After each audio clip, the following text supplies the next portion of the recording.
മൂന്നാം ക്ലാസ്സിലെ പരിസര പഠനം ക്വസ്റ്റ്യൻസും ആൻസറുമാണ് നമ്മളിന്ന് നോക്കുന്നത് ഓണപരീക്ഷയുടെ. ഓക്കെ, അപ്പോൾ ആദ്യം തന്നെ നമുക്ക് ഇതുപോലൊരു ചിത്രം തന്നിട്ടുണ്ട്. എന്നിട്ട് ആ ചിത്രത്തിൽ എന്തൊക്കെയാണോ ഉള്ളത് അത് നോക്കി എഴുതാനാണ് പറഞ്ഞിട്ടുള്ളത്. അപ്പോൾ ഇവിടെ നമുക്കൊരു ജൈവ വൈവിധ്യ ഉദ്യാനമാണ് തന്നിട്ടുള്ളത്. അപ്പോൾ ഇവിടെ മാവുണ്ട്, പ്ലാവുണ്ട്, തെങ്ങുണ്ട്, വെണ്ടുണ്ട്, മത്തൻ, റോസ്, പടവലം, ഇത്രയും കാര്യങ്ങൾ ഇവിടെ ഉണ്ട്. ഓക്കെ, അതെല്ലാം എഴുതുക. അടുത്ത ക്വസ്റ്റ്യൻ, ഉദ്യാനത്തിലെ സസ്യങ്ങളെ തലക്കെട്ട് എഴുതി തരംതിരിക്കാനാണ് പറഞ്ഞിട്ടുള്ളത്. അപ്പം വള്ളിച്ചെടികളിൽ ഏതെല്ലാം വരും? മത്തൻ വരും, പടവലം വരും. മാവിന് എന്ത് തലക്കെട്ട് കൊടുക്കാം? മരങ്ങൾ. മാവ്, പ്ലാവ്, തെങ്ങ്. റോസ് ആകുമ്പോൾ കുറ്റിച്ചെടികൾ.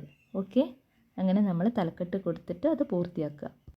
അടുത്ത ക്വസ്റ്റ്യൻ, പല നിറത്തിൽ കാണപ്പെടുന്ന പൂവാണ് തുമ്പ. നമ്മൾക്ക് തന്നിട്ടുള്ള ക്വസ്റ്റ്യൻസ് ശരിയായത് ശരിയിട്ട് കൊടുക്കാനാണ് പറഞ്ഞത്.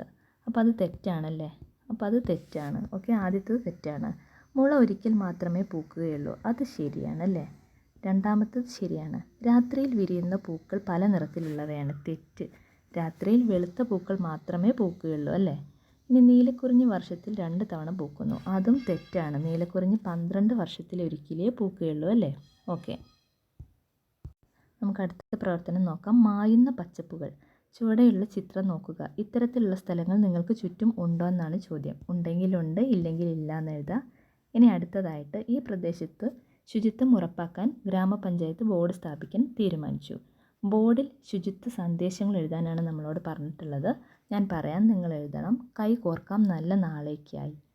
കൈ കോർക്കാം നല്ല നാളേക്കായി. അടുത്തത്, ക്ലീൻ ആക്കാം കളറാക്കാം. ക്ലീൻ ആക്കാം കളറാക്കാം. ഓക്കെ, അടുത്ത ക്വസ്റ്റ്യൻ, വയറിളക്കമുള്ള ഒരാളിന് നൽകുന്ന പാനീയം ഏത്?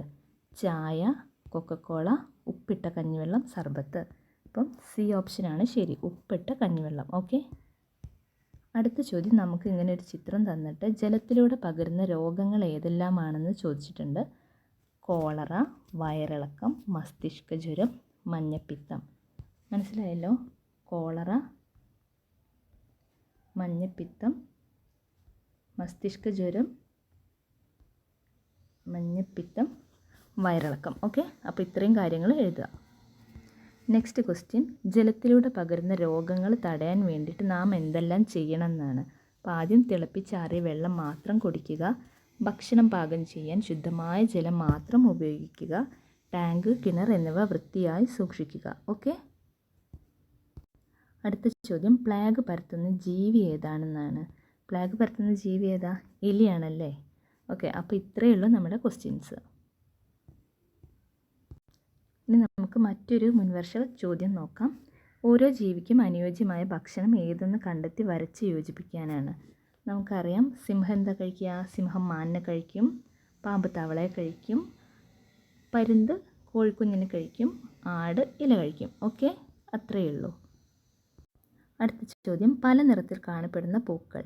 ചെമ്പരത്തിയുണ്ട്, ജമന്തിയുണ്ട്, റോസ് ഉണ്ട് അല്ലേ? അങ്ങനെ ഒരുപാട് പൂക്കളുണ്ട്.